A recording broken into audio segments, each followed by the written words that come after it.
kayak ya nggak tahu ya, mungkin sebagian teman di tongkrongan gue nih, di teman-teman gue tuh rata-rata tuh pada menganggap kalau ini tuh nantinya bakal menjadi beban baru gitu. Makanya ada yang enggan punya anak juga kan, katanya child free gitu. Yes, itu. Menurut gue tuh pemikiran yang aneh sih. Aneh sih itu. Ya, siapa sih yang YouTuber namanya? Di Jerman ya? Lagi loh. Parah sih. Bukan. Cewek Jerman. Oh iya. Ya udahlah itu. Inisial G. Gak usah. Ya udah itu deh. Ya nggak tahu ya. Ya gue mungkin mikirnya semua orang punya hak ya di era sekarang, semua orang bebas berpikir seperti apa. Ini kita ke pembahasan selanjutnya nih dari tadi.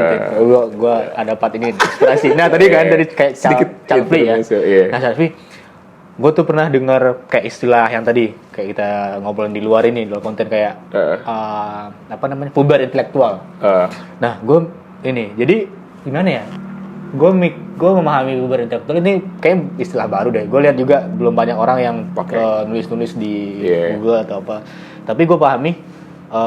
Coba kita analogikan, kita puber nih. Puber kayak kita mau mencoba hal baru apapun gitu, apapun. Kemudian gue coba pun entah itu negatif, apa positif dan negatif, dan pada akhirnya di situ tuh kita mendramatisir agar kita dapat atensi sih, karena MPU sebenarnya kayak lu ini mencoba ini agar ini nih doang sebagainya. Nah, kembali lagi kayak puber intelektual tadi, kayak misalnya tadi itu gue mikirnya gitu sih, ketika dia membaca teori-teori dengan teori-teori mungkin itu contoh kayaknya liberal dan sebagainya. Nah dia ngaruh tanpa dia sadari dia ngaruh loh. Nah makanya dia bilang, woi child free, bagus dan sebagainya. Gue mikir itu. Tapi dia itu yang negatifnya sih. Tapi dia mengkampanyekan itu nggak sih? Nah itu gue nggak terlalu apa emang sih. Karena kan, buat diri dia sendiri aja. Kalau nggak salah kan dia ada konten tuh yang ngomongin itu, makanya dia karena dia subscriber banyak, followers banyak, ya itu mungkin, viral kali ya dan sebagainya kan.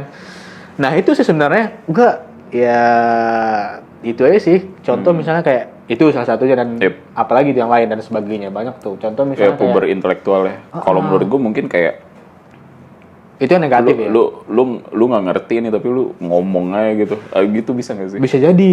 Atau nah ini nih kayak misalnya teman gue kayak kadang ketawa tuh. Dia baru baca kayak pokoknya dia bilang tuh gue agnostik bilang.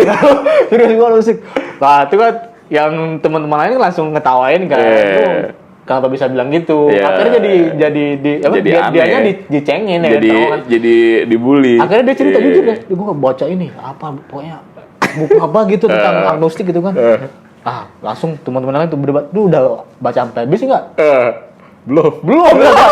Lu udah baca teori yang lain tentang itu? Enggak ada, satu doang lah. Iya. Gimana? Lu bisa menjustifikasi dulu langsung agnostik. Makanya kayak nah itu yang negatifnya tuh. Tapi yang positifnya gue puber intelektual kan intelektual kan semacam kalau dari KBBI-nya hal-hal yang berkaitan dengan ilmu pengetahuan. Nah kalau lu puber positifnya nih, lu puber mau coba baca buku nih, pendewasaan. Iya. Makanya ada teman gue yang awalnya gue nggak paham tuh puber. Sini lagi puber nih. Kira gue puber yang kedua apa dan sebagainya. Ternyata dia puber terhadap suatu ilmu pengetahuan, misalnya suatu hal. Misalnya dia misalnya kan dia kayak kutu buku atau orang suka baca buku kayak nggak ada dari lahir deh kan. Maksudnya karena dia iyalah pasti. Mungkin gue juga baru mulai baca buku dari kuliah ya kan. Nah itu misalnya puber nih kan. Puber apa? Dia baca ini misalnya baca tentang tasawuf, misalnya tentang filsafat apa. Bagus nih. Wah gitu. Itu bagus positifnya. Jadi dia jadi cinta ke buku ya. Cinta ke buku dan tapi ini nih. Gini, menurut lu gimana? Misalnya kayak tadi kan kayak gue mikirnya awalnya puber intelektual tuh konotasinya negatif sih. Puber intelektual ini. Mungkin karena masih gue lihat kan jurnal dan sebagainya ya. Gue lihat gue baca di Kompasiana sih. Dan itu pendapat orang, dan gue lihat jurnal dan sebagainya belum ada istilah itu. Tapi ya mungkin ya udah dikorelasiin aja. Ya mungkin bisa dikaji. Gue juga baru dengar sih puber intelektual ini, tapi kalau gue bisa bilang ya mungkin kayak kita nemuin hal baru nih, terus kita langsung merasa ahli atau fasih di hal itu gitu. Dan tanpa sadar kita terpengaruh tanpa ada pondasi yang kuat. Iya benar sih. Ya, bener, jadi bener, kita bener. menelan mentah-mentah ilmu itu. Nah, ya iya, terlepas iya. dari istilahnya, mungkin positif negatif pasti ada ya.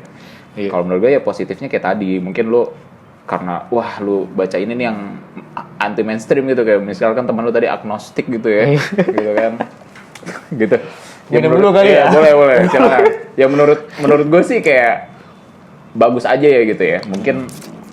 Mungkin bagus dalam, kalau menurut gue sih, misalkan lu baca nih, ya udah lu baca dulu aja, memahaminya ya ntar aja, belakangan. Menurut gue kayak mendingan lu mulai dulu nih, lu suka baca dulu, ya ntar lu lama-lama sendiri-sendiri bakal paham sendiri tuh, seiring jalannya ya, waktu. Itu prinsip yang dipakai ketika lu baca buku-buku yang agak berat.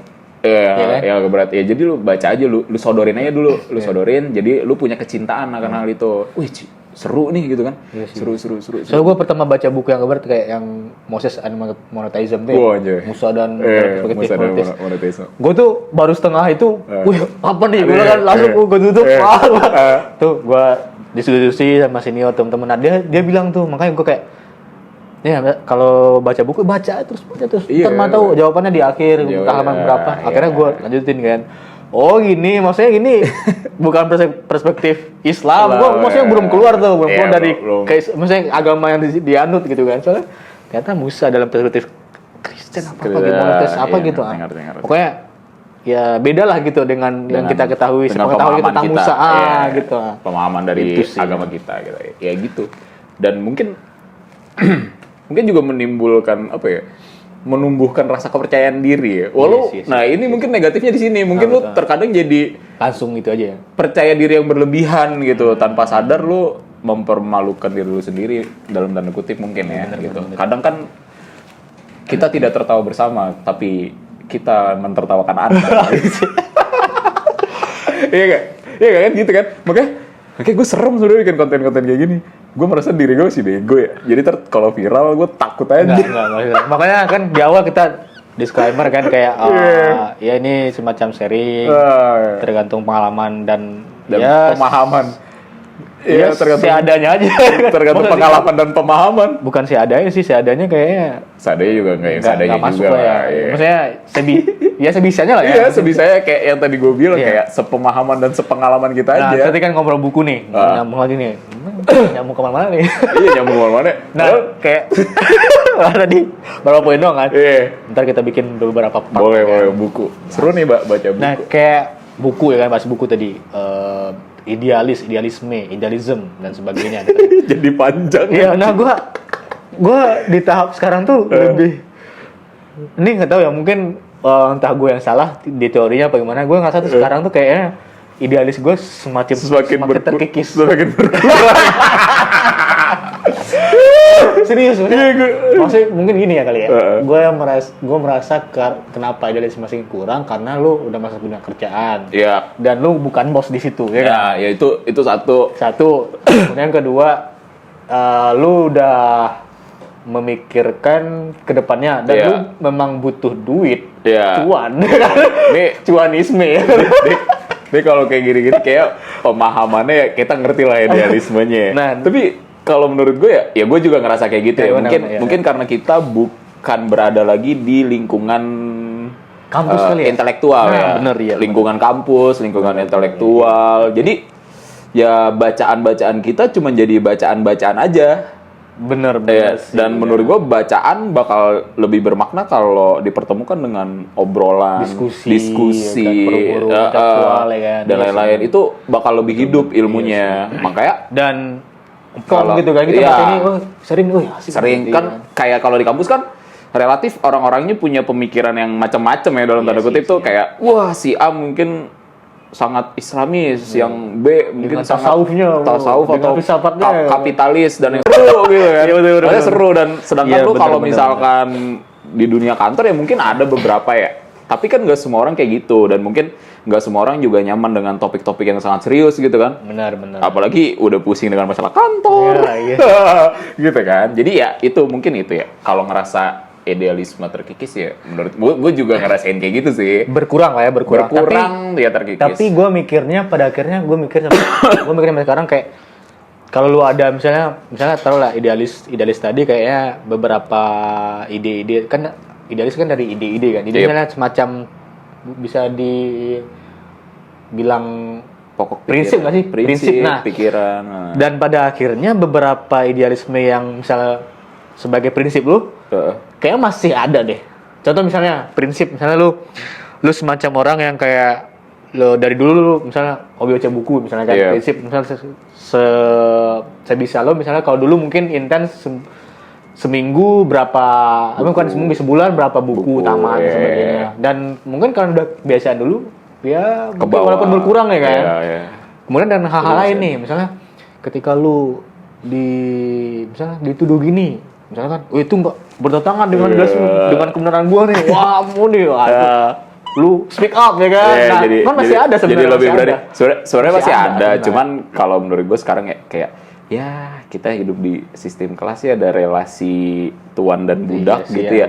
Apalagi kita di kantor kerja profesional, kecuali ya lu masih bawahan gitu ya. Dan lu masih bawahan. Kita masih underachiever gitu. Jadi ya kita kesampingkan dulu lah idealisme kita itu. Banyak sabar lah ya. Banyak sabar dan ya enggak sih kalau menurut gue sih gini sih, maksudnya kayak apa ya? Menurut gue tuh idealisme atau pemikiran kayak gitu tuh menurut gue kayak senjata atau alat makan mungkin ya. Jadi ya kita nggak selamanya hidup dengan Marx misalnya. Iya sih. Kita bisa aja dengan teori lain tergantung kita dan kita bisa menempatkan diri, yang penting itu sih, maksudnya kayak tergantung kita berada di forum apa gitu. Jadi nggak semena-mena kita jadi pemberontak dan pemberani ya, walaupun seakan-akan seperti ditekan gitu ya dengan keadaan ya, tapi ya gimana ya, ini realitasnya anjir. Masih doyan duit kan. Iya sih, soalnya kayaknya ya beberapa orang itu sih, maksudnya kalau misalnya dulu idealis begitunya gitu kan, dan misalnya si aktivisnya dulu sebagainya, pada akhirnya tapi kan nggak juga. Iya maksudnya yang kemarin kan demo nyalek aja. Iya yang itu mantan presiden. Ya maksudnya gitu, maksudnya dia tuh mungkin ini apa ya, ya tergantung persepsi orang sih maksudnya. Orang kan mikirnya kalau misalnya ketika dia aktivis di kampus misalnya nggak boleh masuk politik ya kan, padahal di kampus sudah politik praktis loh sebenarnya. Iya sebenarnya. Iya tapi ya, begitu tergantung sih, mungkin dia yang tadi politik masuk sekarang nyalek ya kan. Ya dia mikirnya ternyata wadah dulu di kampus, ya udah outputnya itu sekarang gitu kan. Itu. Ya tapi gitu ya. Ya tergantung. Ya balik lagi tergantung orangnya ya. Iya. Ya se-idealis apapun lu sekarang ya, lu bakal kalah sama sistem sih. Nah ya gue mikir itu sekarang. Makanya gue kayak ya udahlah bodo amat.